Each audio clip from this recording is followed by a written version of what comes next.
Данагүл Курманбекова Жалал-Абад облустук кан борборуна кезектеги донорлук милдетин аткарууга келди.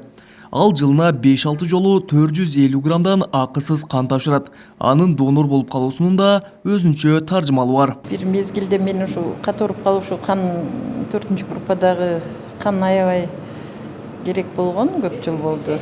Ошон үчүн өзүмө ушунчалык сөз бергем да, эгерде бул оорудон айыгып жакшы болуп калсам, өмүр бою мүмкүнчүлүгүмө жараша ушу адамдын өмүрүн сакташ үчүн донор болом деген сөз бергем, ошентип келатам. Калк арасында донор болуу адам организмдеги кандын көбөйүп же азайып кетүүсүнө алып келет деген кооптонуулар бар. Бирок Данагүл айым 10 жылдан бери ыктыярдуу донор болуп, ден соолукка пайдасы гана болоорун байкаган. Инсульттан, инфаркттан алдын алуунун методикасы ушу кан тапшыруу деп ойлойм да өзүмчө. Ушу 10 жылдан ашык тапшырып келип жүрөм уже. Мен үчүн андай деле коркунуч эмес, уже күнүмүш адат деле болуп калган.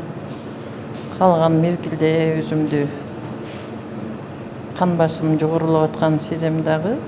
Бир аз башым ооруганда келип кан тапшырып кетип турам. 59 жаштагы Данагүл Курманбекова дагы 1 жыл гана донор боло алат. Анткени талапка ылайык донорлордун саламаттыгы мыкты жана жаш курагы 18ден 60 жашка чейин болуусу шарт. Учурда Жалал-Абад облусунда Курманбекова сыяктуу ардактуу донор наамын алган 60 адам туруктуу кан тапшырып турат. Ал эми ыктыярчы болуп кан тапшыргандардын саны үстүбүздөгү жылдын 6 айында 5000ге чукулдаган. Мурундары 1-2-3 литр кан турса, биз анча переживать этпейт элек. Акыркы күндөрү бир жумада 30 литр эжмасы, 30 литр плазма кетет. Бир жумада ойлоп көргүлө. Значит, биз 30 литр деген ошончо биз эмгек кылып, ошончо донорлорду таап келип коюп атабыз. Аталган борбордон билдиришкендей, Жалал-Абад облусундагы ооруканаларга күн сайын 10 литрге чейин кан керектелет. Мындан улам адистер жерлерге барып, ыктыярчылардан кан жыйноого аргасыз болушат.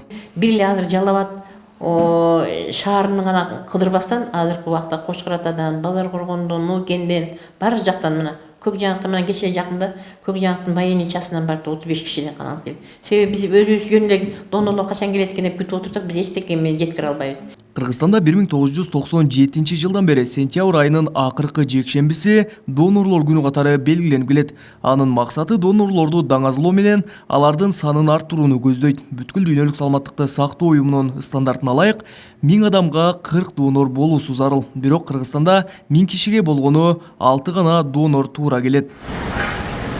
Кабылбек Көчкөнбай уулу, Тынчбек Дуолдаев, Жалал-Абад облусу.